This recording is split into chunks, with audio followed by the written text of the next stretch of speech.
जय हिंद। स्वागत है आपका हमारे इस ई पाठशाला सेंटर यूट्यूब चैनल में।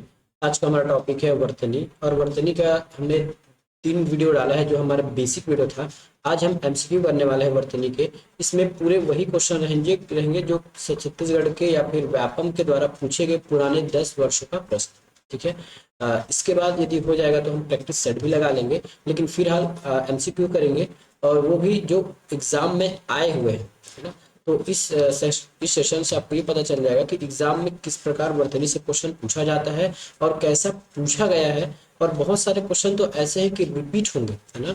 अभी वीडियो में हम देखेंगे कि आपको बहुत सारे क्वेश्चन रिपीट दिखेंगे। इसका मतलब कतई ये नहीं है कि उसको वीडियो का लेंथ बढ़ाने के लिए उसमें एक्स्ट्रा डाल दिया गया है, या फिर उसी को रिपीट कर दिया गया क्वेश्चन को। ऐसा इसमें कुछ भी नहीं है। ठीक है। इसमें हम क्या करेंगे, आपको इससे पता चल जाएगा। यदि वो बार बार रिपीट हो रहा है, इसका मतलब ये है कि उस क्वेश्चन को या फिर उसी प्रकार के क्वेश्चन को किस प्रकार एग्जाम में उठाया जा रहा है।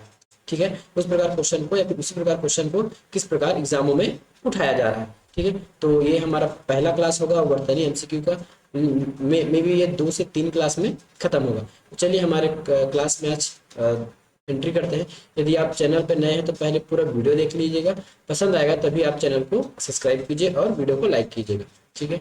नेक्स्ट देखेंगे हम। आज का सबसे पहला क्वेश्चन है, उच्चारण त्रुटियों का कारण है। उच्चारण त्रुटियों का कारण कहने के स्थान मतलब है कि जब हम किसी शब्द का, वर्ण का या वाक्यों का जब हम उच्चारण करते हैं तो उनके दोष होने का क्या कारण है। इसका मतलब है कि हम सही उच्चारण क्यों नहीं कर पाते। ठीक है। किसी शब्द का हम सही उच्चारण क्यों नहीं कर पाते। पहला ऑप्शन दिया गया है कि वाग यंत्र दोष के कारण। तो वाग यंत्र दोष कारण नहीं होता है। क्षेत्रीय बोली का प्रभाव, ऐसा कुछ भी नहीं है कि क्षेत्रीय बोली का प्रभाव हो। ठीक है। भाषा के महत्व को नहीं समझना, ये भी गलत है। तो हमारा सही आंसर है उच्चारण स्थल का सही ज्ञान ना होना। अब इसको डिटेल से समझिए। ठीक है। पिछला हमने वर्णमाला में एक ट्रिक बनाया था कचट तब के लिए, क च ट त और पा, है ना। इस के वाले का इक्का का उच्चारण कंठ से, पी टी एम, और ये डी और ओ। अब मैं बताता हूँ के की जितनी भी फैमिली है, क ख ग घ अंगा, उस तक का उच्चारण हमारे कंठ से होता है। च छ ज झ यह का उच्चारण तालु से होता है। ट ठ ड ढ न का उच्चारण मूर्धा से होता है ना। त थ द थ न का उच्चारण डी से होता है, डी मतलब दंत से होता है। और क्या है, प लिखे है ना, तो प फ ब भ म का उच्चारण होठ से होता है। इसका मतलब ये है कि आपको प का उच्चारण के लिए आपके आपके होठों की आवश्यकता पड़ेगी। त थ द ध न के उच्चारण के लिए दंत की आवश्यकता पड़ेगी। ट का उच्चारण के लिए मूर्धा की आवश्यकता पड़ेगी, और च के उच्चारण के लिए तालु की। इन्हीं सभी का ज्ञान नहीं होना, ठीक है, इन्हीं सभी का ज्ञान नहीं होना ही हमारे उच्चारणगत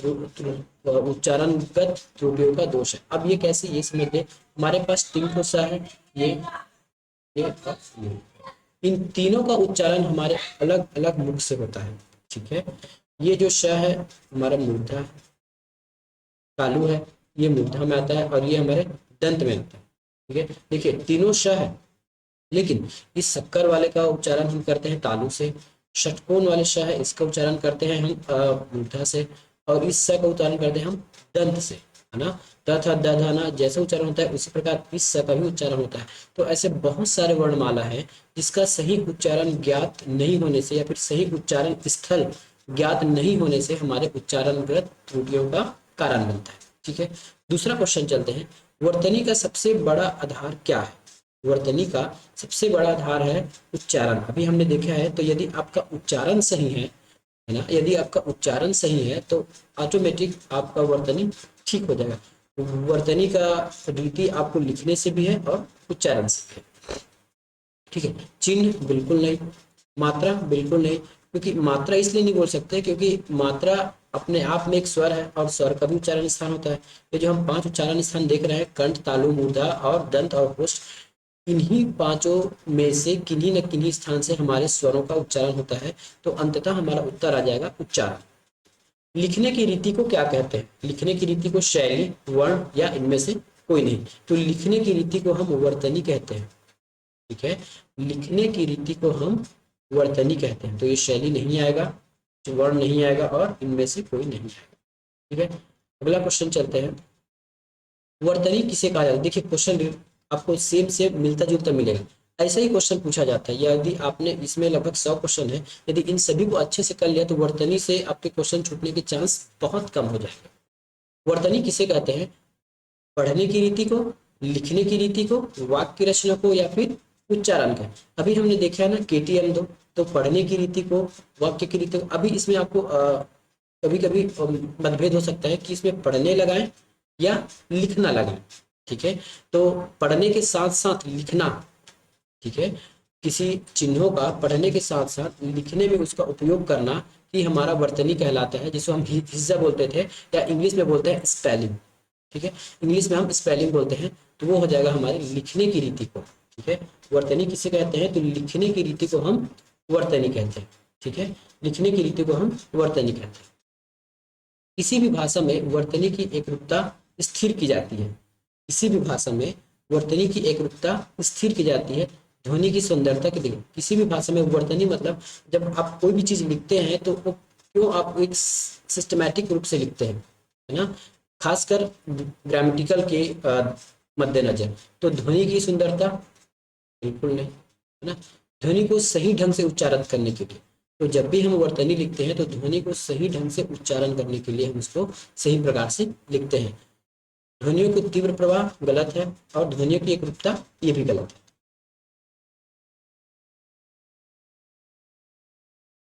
वर्तनी का संबंध इनमें से किससे है? देखिए अभी फिर से क्वेश्चन आ गया कि वर्तनी का संबंध किससे है। तो वर्तनी का जो संबंध है वो भाषागत ध्वनियों के उच्चारण से। अभी तक तो यही पढ़ते आए हैं, तो 3-4 क्वेश्चन में ध्वनि का जो सीधा संबंध होता है भाषागत ध्वनियों के उच्चारण से होता है। यदि यही उच्चारण न लिखकर अगर लिखना लिख जाता, या फिर उसको लिखना हैंडराइटिंग जो भी लिख देता, तो वो लिखने की रीति में आ जाता है। क्योंकि यहाँ पे हमको वाक्य रचना दिया गया है, कारक दिया गया है, संधि दिया गया है, तो ये हमारा आंसर नहीं होगा भाषागत ध्वनियों के उच्चारण से।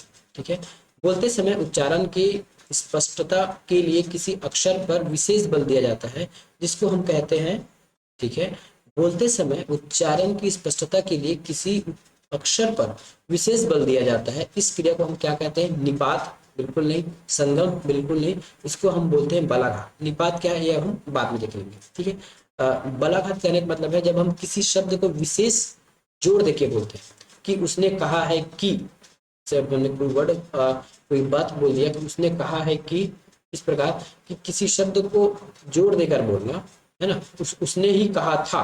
देखिए लास्ट में था बोला ना, तो उसने ही कहा था, वो था को हम अधिक जोड़ दे रहे हैं, ये होता है बलाघात। ठीक है, ये होता है बलाघात। वर्तनी से तात्पर्य क्या है? वर्तनी से क्या तात्पर्य है? तो वर्तनी से क्या तात्पर्य है? शब्दों का सुनिश्चित क्रम, शब्दों की मात्राओं का सुनिश्चित क्रम, शब्दों के वर्णों का सुनिश्चित क्रम, शब्दों में व्यंजनों का सुनिश्चित क्रम। ठीक है, शब्दों में व्यंजनों का सुनिश्चित क्रम। ये देख लिया अब ये क्या चीज है। ठीक है, इसमें बहुत सारे क्वेश्चन जो है आपको सेम सेम दिखाई दे रहे होंगे। शब्दों के सुनिश्चित क्रम,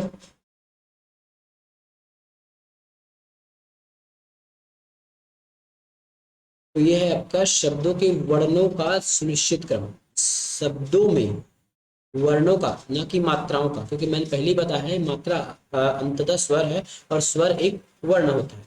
ठीक है, तो ये नहीं लेंगे। शब्दों का सुनिश्चित क्रम नहीं होगा। शब्दों में वर्णों का सुनिश्चित क्रम, ये आंसर सही होगा। ठीक है, शब्दों में व्यंजनों का सुनिश्चित क्रम नहीं, क्योंकि व्यंजन बोले या मात्रा बोले वो अंततः वर्ण ही होता है, इसलिए हम ये सी को अपना आंसर मानेंगे। अब लिखा गया है सौंदर्य का शब्द का शुद्ध रूप क्या है? लिखा है सौंदर्य, लिखा है, इसका शुद्ध रूप कौन सा होता है? तो सौंदर्य का शुद्ध रूप है सौंदर्य, ये वाला, ये है वर्तनी, है ना। ये आपका सौंदर्य लिखा है, जबकि इसमें अ की मात्रा है, तो ये हमारा सही होगा सौंदर्य। सौंदर्य नहीं होता, अभी हमने पढ़ा ही नहीं है। सौंदर्य होता भी होगा तो हमको इससे रिलेटेड बताना है। ठीक है? अगर होता भी होगा तो हमको इससे रिलेटेड बताना है। पूजनी शब्द का शुद्ध रूप क्या है? पूजनीय का शुद्ध रूप क्या है? पूजनी शब्द का शुद्ध रूप क्या है? तो शुद्ध पूजनी का शुद्ध रूप है पूजनी, आधा ना आधा जा नहीं होता, पूजनीय, है ना। जब भी हम शब्दों का सही उच्चारण करने सीखेंगे तो हम बहुत इजी तरीके से बता सकते हैं कि कौन सा शुद्ध है और कौन सा अशुद्ध है। ठीक है, तो ये हो जाएगा पूजनीय, ना। अब देखिए इसमें इसमें भी पूजनी है, इसमें भी पूजनी है, लेकिन बोलते समय देखिए प में बड़ा ऊ की मात्रा है तो आपको पूजनी बोलना है, ठीक है। अगर छोटा मुंह का मात्रा है तो इस प में जो ऊ की मात्रा में थोड़ा कम जोर लगाना है, पूजनीय इस प्रकार। और पूजनीय इस प्रकार ऐसा बोलेंगे तो ये सही होगा, पूजनीय। शब्द शब्द वर्तनी वाले शब्द का चयन कीजिए, शुद्ध वर्तनी वाले, शुद्ध वर्तनी वाले शब्द का चयन करें। पुल्लिंग, पुल्लिंग ये तो होगा नहीं, ठीक है। पुल्लिंग और पुल्लिंग ये भी नहीं होगा। अब ए और बी दोनों में से कोई आंसर है, ए और बी में दोनों में से कोई आंसर है, तो पुल्लिंग भी नहीं होता क्योंकि आधा ला तो होता ही नहीं है, ये होता है पुल्लिंग, है ना। कई बार हम बोलते समय बोलते हैं पुरलिंग, हाँ, ऐसे ही बोलते हैं ना, लेकिन वास्तविक में पुल्लिंग है ये, तो पुल्लिंग कहीं भी नहीं लिखा रहता है। ऐसे बोलचाल की भाषा में बोलते हैं पुल्लिंग, मतलब र का कहीं ना कहीं हम अपने शब्दों में इस्तेमाल करते हैं, लेकिन वास्तविक में र कहीं भी नहीं है, देख लीजिए पुल्लिंग। ये हमारे सबसे पहले हम किसी किसी वर्ड से सुनते आ रहे हैं, किसी न किसी व्यक्ति से, इसी वजह से हमारे वर्तनी में गलती होती है। लेकिन हम जैसे बोलेंगे नॉर्मली तो बोलते हैं पुरलिंग, जबकि पुरलिंग है ही नहीं, र कहीं भी नहीं रहता, ये है हमारा पुल्लिंग। श्रीमान शब्द में किस प्रकार की अशुद्धि है? श्रीमान लिखते कैसे हैं, है ना, मैं यहाँ लिख के बता रहा हूँ श्रीमान लिखते कैसे हैं, देखिएगा। जनरली क्या हम श्रीमान लिखते कैसे हैं, तो ऐसे लिखते हैं श्रीमान, इस प्रकार।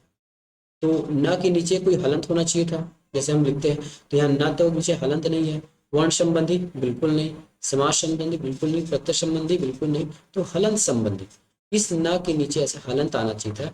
हलंत क्यों आएगा, क्योंकि हम जब श्रीमान बोलते हैं तो न पूरा नहीं है, यहाँ पे न आधा रहता है, न के सपोर्ट के लिए कोई भी हमारे पास स्वर नहीं आता है, इसलिए यहाँ पे श्रीमान के नीचे हलंत लगाते हैं। उत्तान का शुद्ध रूप क्या होगा? उत्तान का शुद्ध रूप क्या होगा? उत्तान का शुद्ध रूप होगा, देखिए उत्तान का शुद्ध रूप होता है उत्थान। उत्थान मतलब किसी चीज का प्रगति करना या फिर अच्छे कार्य करना, ये उत्थान का था, तो ये उत्थान होगा नहीं, उत्तान होगा नहीं। इसका सबसे बड़ा ट्रिक है, सबसे बड़ा इसका करना एग्जाम में इस प्रकार क्वेश्चन निकालने का सबसे अच्छा ये है तरीका कि आप अधिक से अधिक शब्दों का ज्ञान रखें, है ना। अधिक से अधिक आप शब्दों का ज्ञान रखेंगे तभी आप इस प्रकार के क्वेश्चन को बना पाएंगे। इसके लिए कोई स्पेशल रूल नहीं होता है, क्योंकि जब तक आप सही शब्दों का चयन नहीं जानेंगे, सही शब्द किस प्रकार उच्चारण किए जाते हैं, किस प्रकार लिखे जाते हैं, जब तक ये आपको पता नहीं होगा, इसमें कोई ट्रिक अप्लाई होने की संभावना नहीं है। यदि आप उसको अच्छे से कभी बचपन में पढ़े होंगे, बचपन में या कभी भी यदि आपने अच्छे से उसका उच्चारण किया तभी इस प्रकार के क्वेश्चन को बना पाएंगे, अन्यथा या फिर रट का, दोनों में से कोई एक, ठीक है। अन्वेषण का शुद्ध रूप क्या है? अन्वेषण का शुद्ध रूप क्या है? तो अन्वेषण का शुद्ध रूप है अन्वेषण, ठीक है। अन्वेषण न बोलना है, लेकिन न आधा बोलना है, तो ये हो जाएगा अन्वेषण, ठीक है। ये देखिए अन्वेषण नहीं होगा, ये वाला शब्द, ठीक है, तो ये हो जाएगा अन्वेषण। निम्नलिखित में से सही शब्द बताना है आपको, इसमें से सही शब्द कौन सा है? तो निरोग हम ऐसे नहीं लिखते, निरोग जब फिलहाल ऐसा ही लिखा जाता है, ठीक है, मानक भाषा है। लेकिन एक पत्रिका आती थी जिसमें निरोग धर्म ऐसा कुछ लिखा जाता था, इसमें ऐसा निरोग प्रस्तुत किया जाता था। लेकिन अभी हमारा स्टैंडर्ड इस प्रकार है, हम निरोग ऐसा ही लिखते हैं। नाराज नहीं होता, नाराज होता है, ये देखिए, ठीक है, नाम है बड़ा एक मात्र, तो ये भी गलत है, ये भी गलत है। सही ये है धुआं, धुआं हमारा इसमें सही लिखा हुआ है। निम्नलिखित में से किस शब्द में वर्तनी सही है?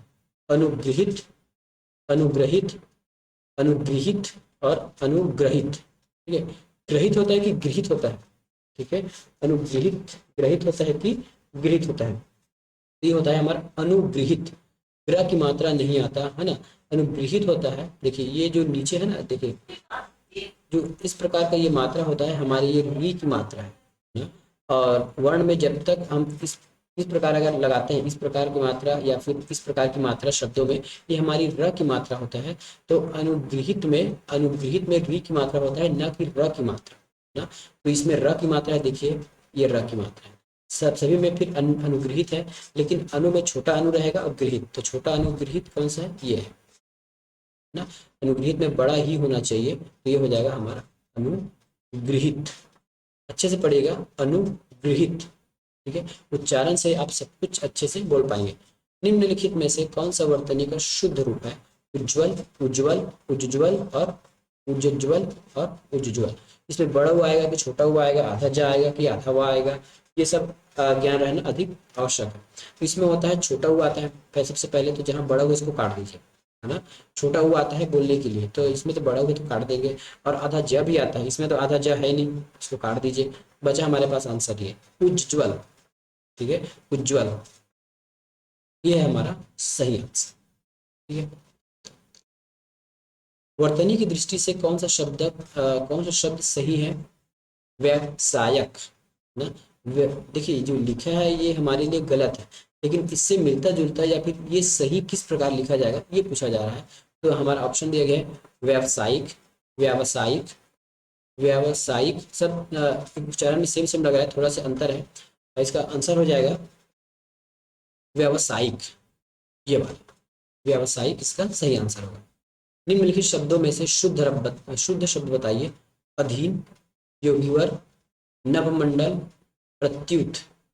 ठीक है, प्रत्युत। तो इसमें सही आंसर हो जाएगा हमारा योगिवर। ठीक है, प्रत्युत में ये आधा तय नहीं आएगा। ठीक है, नवमंडल, नवमंडल में ये भी नहीं आएगा, गलत है ये। और अधीन में ये छोटा ई वाला है, अधीन, इस प्रकार। ठीक है, ये वैसे भी ये अधीन लिखा है, अधीन होता नहीं है, अधीन ही होता है। ठीक है, अधीन ही होता है, तो ये नहीं आएगा। नेक्स्ट है निम्नलिखित में से शुद्ध शब्द बताइए। अशुद्ध बताना है इसमें, है ना। अब जो गलत है वो बताना है। उज्ज्वल क्या क्या है देखिए, हमने गलत क्या बताया तो उसके बाद हमारा अशुद्ध ये हो जाएगा, क्योंकि हमने उज्ज्वल ऊपर देखा हुआ है कि आधा ज होता है, आधा ज और पूरा ज होता है। एक ऊपर देख लीजिए स्लाइड करके, ये देखिए आधा ज और पूरा ज, उज्ज्वल। जबकि इसमें गलत है, तो यही हमारा आंसर हो जाएगा, ये गलत है। बाकी अनधिकार सही है, ठीक है, आंसर तो हमारा ये है, पर इसमें अशुद्ध था इसलिए आंसर हो गया। बाकी अनुसरण, उपलक्ष्य, ये सब सही है। व्याकरणिक दृष्टि से शुद्ध शब्द बताना है। ऐतिहासिक, ऐतिहासिक, ऐतिहासिक, ऐतिहासिक। ठीक है, तो इसमें कौन सा शब्द सही होगा हमारा? ये है हमारा ऐतिहासिक ना। ये हम जब भी लिखते हैं तो ऐतिहासिक ऐसा लिखते हैं, ऐतिहासिक, इस प्रकार से। ठीक है, तो ये हमारा सही होगा।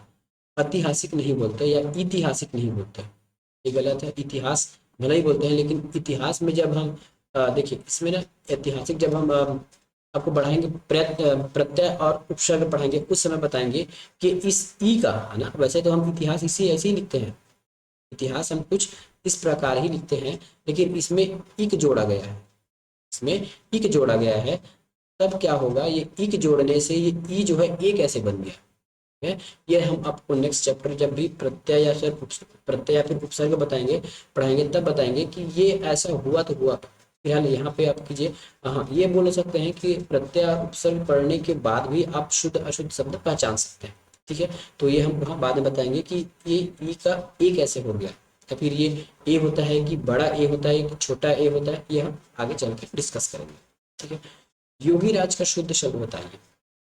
योगी राज शब्द है, वर्तनी की दृष्टि से शुद्ध है, वर्तनी की दृष्टि से अशुद्ध है। अभी उसका किए थे ना योगी राज को, तो वर्ण क्रम की दृष्टि से अशुद्ध है, वर्ण क्रम की दृष्टि से अशुद्ध है। इसमें वर्ण क्रम की तो आवश्यकता जहां तक मेरे ख्याल से नहीं पड़ेगी, फिर भी देखते हैं इसका आंसर क्या होगा।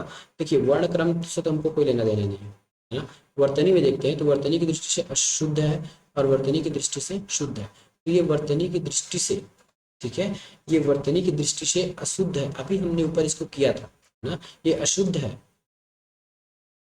ये अशुद्ध है, शुद्ध नहीं है, क्योंकि ग में छोटे ई की मात्रा होगा इस प्रकार, इसलिए ये वर्तनी की दृष्टि से अशुद्ध है, शुद्ध नहीं है।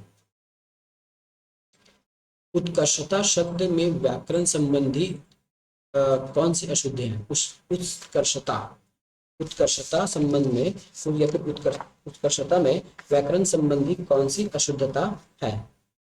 उत्कर्षता में कौन सी व्याकरण संबंधी हमारे पास दिक्कतें हैं, ये देखिए। क्या इसमें प्रत्यय संबंधी समस्या है, संबंध, संधि संबंधी, लिंग, या फिर उपयुक्त में से सभी। तो इसमें प्रत्यय संबंधी है। ये चैप्टर हमारा ये जो क्वेश्चन है इसमें एडवांस आ गया। वास्तव में हमको पहले प्रत्यय पढ़ने के बाद ही हमारा सही होगा। तो ये इसमें प्रत्यय संबंधी है। बाकी इसको नोट करके रख लीजिएगा, जब हम प्रत्यय पढ़ेंगे तो इसको अच्छे से बताएंगे कि इसमें एरर क्यों है। वर्तनी की दृष्टि से शुद्ध शब्द कौन से हैं? वर्तनी की दृष्टि से नीचे जो कुछ शब्द लिखे गए उसमें से शुद्ध कौन से हैं ये बताना है।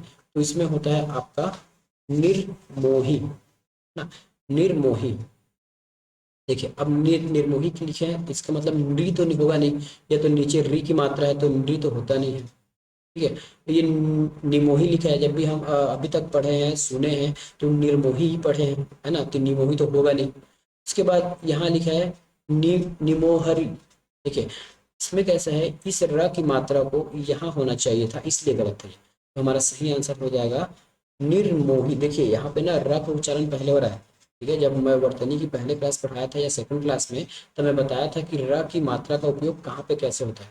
यदि वो वीडियो आपने नहीं देखा है तो वो पहले देख लीजिएगा, उसके बाद से ये अब क्लियर हो जाएगा कि देखिए अब यहाँ हम पढ़ रहे हैं तो नी के बाद हम र का उच्चारण कर रहे हैं ना, तभी हो रहा है। देखिए बोल के देखिए, निर्मोही, र पहले आ रहा है, जबकि यहाँ इसको बाद में लगा दिया गया है। इसका मतलब क्या होगा, नी मो रही हो रहा है। क्या बोला है, नीमो रही हो रहा है, निमो रही हो रहा है, जबकि हमको हम बोलना क्या है, निर्मोही। तो ये सही है।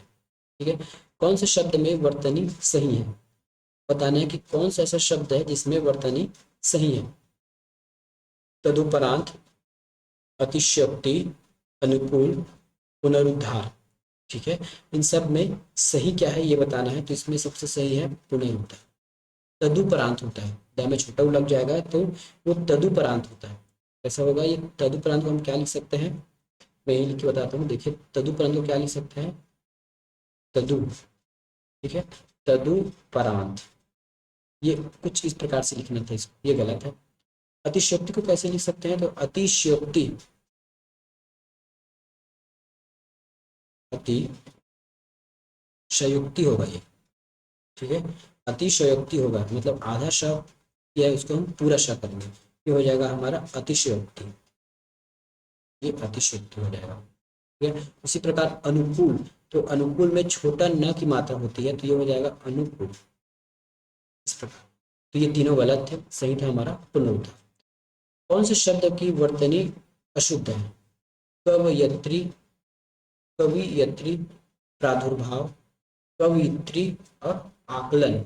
इसमें से अशुद्ध कौन सा है ये बताना है। देखिए इसमें से अशुद्ध मतलब कोई तीन सही होगा और एक गलत होगा, तीन सही होगा और एक गलत होगा। तो यहाँ पे देखिए कवित्री हमारा, देखिए ऐसा जब क्वेश्चन आया ना तो याद रखिएगा इन दोनों का साउंड सेम है ना, इन दोनों का साउंड सेम है। इसका मतलब या तो ये सही होगा या ये सही होगा, ये गलत होगा या ये गलत होगा। इसका मतलब ये है कि ये तो ऑलरेडी सही हो ही गया, ये ऑप्शन हमको अशुद्ध चुना है और इन चारों में से अशुद्ध केवल एक ही होगा। तो हम यहाँ पहली ट्रिक से पकड़ लिए कि कवित्री यहाँ भी लिखे है, कवित्री यहाँ भी लिखा है, तो इन दोनों में से कोई एक गलत है, कोई एक सही है। इसका मतलब सी और डी ऑटोमेटिक सही हो गया। ठीक है, अब आप यदि पता है तो अच्छी बात है, नहीं तो 50-50 खेल लीजिए, लेकिन पता आपको होना चाहिए। ठीक है, पता इसमें होना चाहिए कि कवित्री नहीं होता, कवित्री होता है। ठीक है, ये भी क्या चीज है, ये भी हमारे उपसर्ग और प्रत्यय का ही पाठ है कि इस व का, है ना, जैसे हम लिखते हैं ना कवि, ये कवि से कवित्री कैसे होता है, ये हमारे उपसर्ग का पाठ है। तो सबसे पहले हमारा टारगेट ये है कि अशुद्ध पहचानना, तो अशुद्ध ये है हमारा, तो आंसर यही होगा, यही अशुद्ध है। बाकी कवित्री सही है, आकलन सही है और प्रादुर्भाव सही है।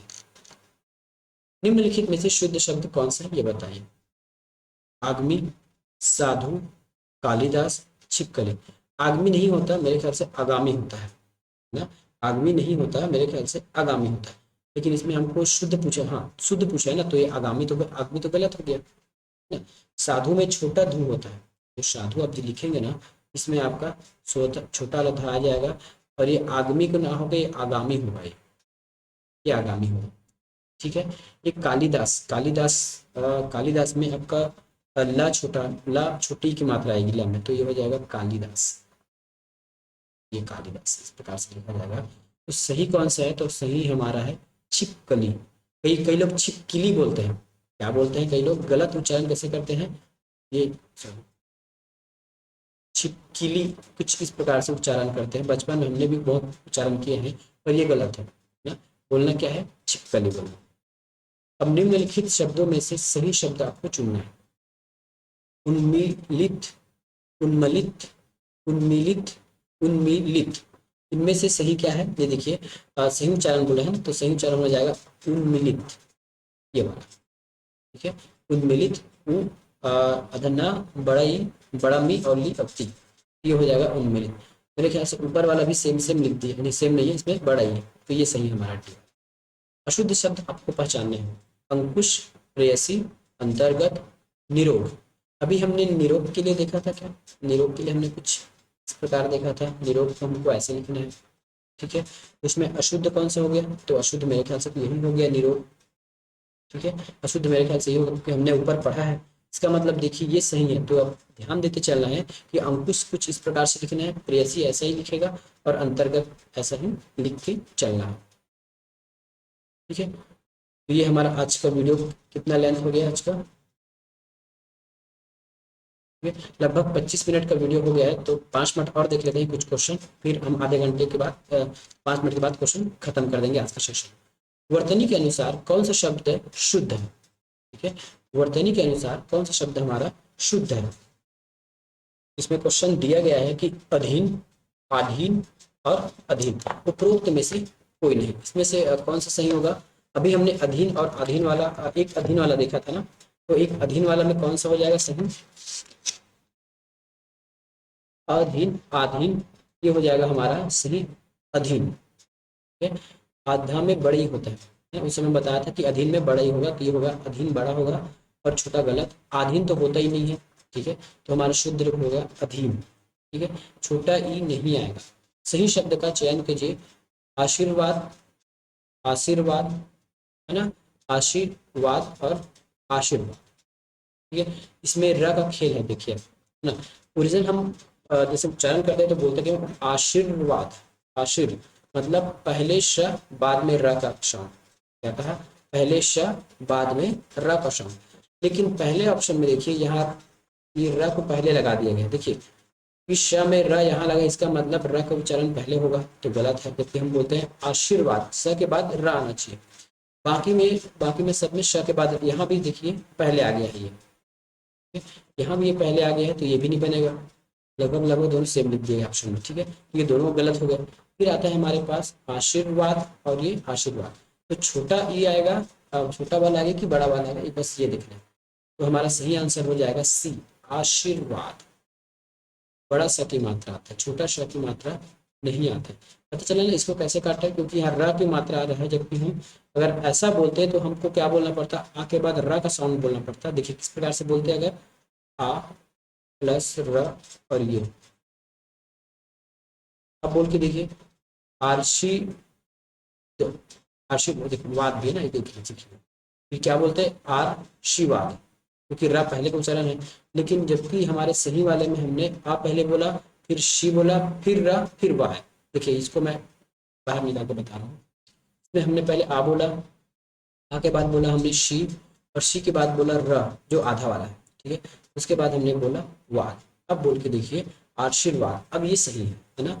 र का जो साउंड है वो श के बाद ही आना चाहिए, और श कौन सा, बड़ा वाला श। ठीक है, अब ये हमारे कुछ जिले का नाम दे दिया गया है सही के लिए, क्योंकि पुराना क्वेश्चन है। शुद्ध वर्तनी का चयन कीजिए। राजनाथ गांव, राजनांद गांव है ना, राजनांद गांव, राजनाथ गांव और राजनांद गांव। जो राजनाथ गांव के होंगे उनको अच्छे से पता है कि इनके सही कौन से होगा, ये हो जाएगा राजनांद गांव। इसको राजनांद गांव बोलते हैं, लेकिन राजनाथ गांव नहीं बोलते। वैसे बोलचाल की भाषा में बोल देते हैं, इस अंक की मात्रा को लोग खा जाते हैं, नहीं बोलते, लेकिन वास्तविक में उसको बोलना चाहिए। ये हो जाएगा राजनांद गांव। अगला क्वेश्चन है, व्याकरणिक दृष्टि से शुद्ध शब्द आपको बताना है। व्याकरणिक दृष्टि से शुद्ध शब्द बताना है, तो ये हो गया तदुपरांत, तदोपरांत, तत्युपरांत और तद्युपरांत। इसमें सही कौन सा है, तो ये होगा हमारा ए।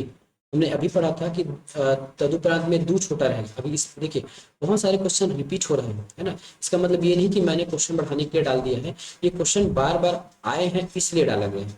ठीक है, ये क्वेश्चन बार बार आए हैं, इससे ये सिद्ध होता है कि यदि आप इतना क्वेश्चन कर लेते हैं तो कम से कम आपको बहुत सारी समस्याएं दूर हो जाएंगी, क्योंकि क्वेश्चन वही वही रिपीट होता है, आगे बहुत कम मात्रा में चेंज होते हैं। ये हो जाएगा तदुपरांत, ये सही है, बाकी गलत है। वर्तनी की दृष्टि से शुद्ध शब्द को चिन्हित कीजिए।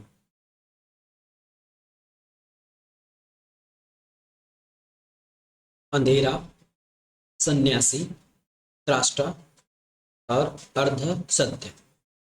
ठीक है, इसमें से सही कौन सा, क्या बोला गया है, शुद्ध शब्द बताना है ना। इसमें शुद्ध शब्द हमारा अंधेरा है, इसमें शुद्ध शब्द हो जाएगा अंधेरा। शुद्ध शब्द है हमें अंधेरा, बाकी गलत है।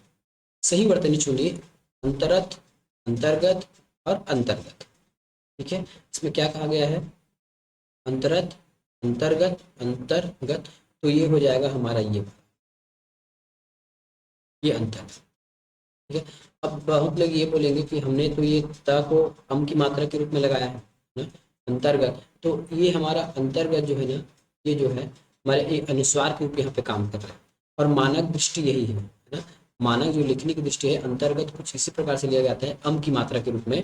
वैसे अगर देखा जाए तो त थ द ध न, है ना, यदि पंचमाक्षर के रूप में देखा जाए तो ये सही लगा है, लेकिन है ना, यदि पंचमाक्षर की दृष्टि से देखा जाए तो ये सही लगा है, क्योंकि मैंने पंचमाक्षर बताया है, यदि अम के बाद यदि कोई व्यंजन आ रहा है तो उसका पांचवा अक्षर देखिए, तो अंत त थ द ध न, है ना, त थ द ध न, तो इस प्रकार के ये आ भी रहा है, लेकिन ये सही नहीं होगा, इसको मत लगाइएगा।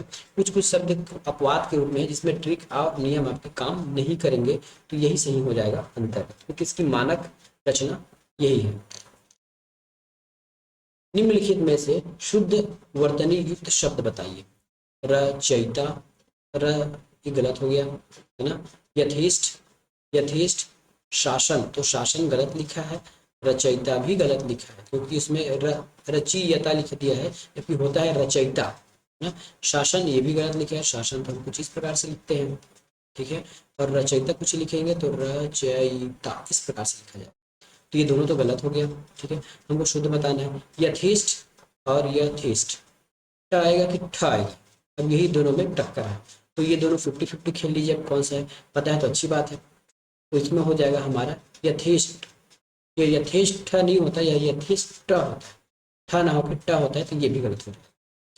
निम्नलिखित में से कौन सा शब्द वर्तनी की दृष्टि से अशुद्ध है, जो सब गलत है वही बताना है। ठीक है, तो गलत बताना है ना, तो सही पहले देख लेते हैं। शासन गलत, सही बात है, ठीक है, शासन ऐसा ही लिखा जाता है, ठीक है, शासन कुछ इस प्रकार ही लिखा जाता है। पश्चात भी सही लिखा गया है, भ्रम भी सही लिखा गया है, ये हंसी गलत हो गया। हंसी में ये आपका चंद्र बिंदु ऊपर आना चाहिए, जो इसमें हट गया है, तो ये सही होगा। पीड़िता का उच्चारण आप कैसे करोगे, पीड़िता, पीड़िता का उच्चारण, सही पीड़िता का उच्चारण किस प्रकार होगा। सही पीड़िता का उच्चारण होता है बड़ा पीड़िता, ढ नहीं आएगा, ड आएगा, ड नहीं आएगा, ड आएगा, तो ये सही हो जाएगा पीड़िता। ठीक है, ये सही होगा पीड़िता। 50 क्वेश्चन करने के बाद हम आज का वीडियो खत्म करेंगे, अभी लगभग 40 हुआ है, 5-10 और देख लेते हैं।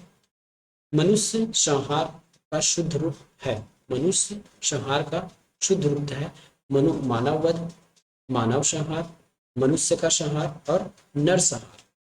ठीक है, देखिए मनुष्य का मतलब तो मानव हो गया, और संहार का मतलब होता है मारना ना, लेकिन संहार का वध अलग होता है, संहार अलग होता है और संहार अलग होता है। अब हम देखिए, हम इसमें देखना है कि ये सही कौन सा है। इसमें इसमें सही है हमारा नर संहार। मनुष्य संहार का मतलब होता है नर संहार, मानव तो पहले लिखे, मानव नहीं होगा, ये होगा हमारा नर संहार, सही है। ठीक है, मानव वध नहीं आएगा, मनुष्यता का संहार, ये तो गलत लिखी, मनुष्यता तो वैसे भी इसकी भाववाचक हो गया, तो ये तो वैसे भी गलत हो गया। मानव संहार भी नहीं आएगा, नर संहार लिखा जाता है ओरिजिनल। निम्नलिखित शब्दों में जोड़ों में से केवल एक सही है, वो आपको बताना है। जो जोड़ा दिया गया है उसमें से एक सही है और एक गलत है, तो इसका अशुद्ध रूप इस कॉलम में दिया गया, कॉलम नंबर 1 में और कॉलम नंबर 2 में शुद्ध दिया गया है, तो इसका सही आपको बताना है। हमने कहा था कि आशीर्वाद अशुद्ध है ना, क्योंकि आशीर्वाद ये गलत है, अशुद्ध तो है, साथ में ये शुद्ध रूप नहीं है, वह रा की मात्रा यहाँ आना चाहिए था, यहाँ के बजाय, तो ये गलत हो गया। पूजनी गलत है, तो ये क्या हो जाएगा, पूजनी, पूजनी गलत है, तो ये क्या हो जाएगा हमारा ये पूजनी गलत है और पूजनी ये वाला सही है ना। अनुग्रहित नहीं होता, ये अनुग्रहित होता है। ठीक है, आशीष नहीं होता, वो आशीष होता है, ये वाला श नहीं आएगा, ये भी गलत है। तो हमारा सही क्या हो गया, ये वाला, ये वाला शेड हमारा सही हो गया। आशीर्वाद में गलत क्यों हुआ, इस र की मात्रा की वजह से। अनुग्रहित में इस री की मात्रा की वजह से गलत हो गया। आशीष में श की वजह से वो गलत हो गया। निम्नलिखित में से सही वर्तनी को चुनना है आपको। तिथि कैसे लिखते हैं, सबको याद होगा यार, तिथि कैसे लिखते हैं। मेरे ख्याल से सी इसका सही होना चाहिए। ठीक है, तिथि में स इसका सही होना चाहिए, सी, तो ये सी सही है। तिथि में हम इस प्रकार की तिथि लिखते हैं, ये तो बोलचाल की नॉर्मली भाषा है। आरोग्यता का शुद्ध वर्तनीगत शब्द क्या है, आरोग्यता। आरोग्यता वैसे ये भाषा का ये हमारे भाववाचक में आ गए हैं, तो उसका ओरिजिनल पूछ रहा है तो आरोग्य हो गया, आरोग्य होगा। आ में बड़े आ तो होगा, तो आ में छोटे आ मतलब ये गलत हो गया, आरोग्य होगा। आरोग्य होगा तो इसका मतलब सी सही होना चाहिए इसमें, आरोग्य में सी सही होगा, ये सी सही है। साथ साथ चलना का सही उच्चारण क्या होगा, सथो सोत सोत चलना, साथ साथ चलना, साथ साथ चलना, और साथ संत चलना। इसमें से आंसर क्या होगा हमारा, इसमें से लगभग सी सही होगा, है ना। जब भी हम साथ लिखते हैं धन आज तक, साथ साथ चलना, ठीक है, साथ और साथ इन दोनों में थोड़ा कंफ्यूजन है, तो ये हमारा सही होगा, है ना। साथ और नहीं आएगा, ये वाला साथ बोलते जरूर है कि हम की मात्रा ले लेते हैं, लेकिन साथ होता है ये, साथ, है ना। कई बार ना हमारी जो ज्योग्राफिकल है या फिर जहाँ हम रहते हैं वहाँ पहले के लोग कैसे उच्चारण करते थे उसी को हम देख के सीख जाते हैं, इसी वजह से इसमें वर्तनी में प्रॉब्लम होती है। और इसमें हम कभी भी बोलचाल की भाषा में साथ बोलते हैं, मतलब हम की मात्रा का उपयोग करते हैं नाक के माध्यम से, लेकिन ये होता है साथ साथ चलना। ठीक है, इसमें कहीं भी अम या फिर चंद्र बिंदु का उपयोग नहीं होगा, तो ये हमारा सही हो जाएगा, हमारा सही हो जाएगा। निम्नलिखित पदों को जोड़ों में से केवल एक अशुद्ध है, उसको पहचानना है। तो शुद्ध कौन सा है ये देख लेते हैं। तो शुद्ध हमारे ये सही है ना। आदर्श, ये हमारे आदर्श जो लिखे हैं ये सही है। अशुद्ध इसमें पहचानना है, तो अशुद्ध कौन सा होगा, इसमें अशुद्ध है हमारा, सॉरी यही अशुद्ध है, आदर्श। आदर्श में इसलिए शब्द है, मैं पहचाना भूल गया क्या, ये जो मात्रा यहाँ लगना चाहिए था, है ना, आदर्श। ठीक है, क्योंकि हम द के बाद र का उच्चारण कर रहे हैं और इसमें इसमें डाल दिया गया था, द के ऊपर हमको र की मात्रा लग गया था, इसलिए गलत है, बाकी सब सही है। तत्व तत्व आगे तदनुसार सब सही है। निम्नलिखित शब्दों में शुद्ध शब्द चुनिए। निम्नलिखित शब्दों में आपको शुद्ध शब्द चुनना है। उज्ज्वल, प्रयुक्त, अनुग्रहित, निरोग। अशुद्ध चुनना है ना, तो निरोग सही है, हमने देख लिया है। अनुग्रहित हो गया और उपर्युक्त हो गया। इसमें गलत क्या है, सॉरी अशुद्ध चुनना है ना, तो अशुद्ध हमारा होगा उज्ज्वल, उज्ज्वल होता है, आधा ज और वह होना चाहिए था। या अशुद्ध कौन सा होगा, उज्ज्वल असत्य होगा। ये उज्ज्वल बहुत बार पूछता है, इसको अच्छे से याद रख लीजिएगा। तो ये लगभग हमने आज 50 क्वेश्चन कर लिए हैं। इसके बाद हम मिलेंगे नेक्स्ट वीडियो में, बाकी हमारा जो शेष 50 क्वेश्चन है उसको हम नेक्स्ट वीडियो में करेंगे। तब तक के लिए धन्यवाद, मिलेंगे नेक्स्ट वीडियो में।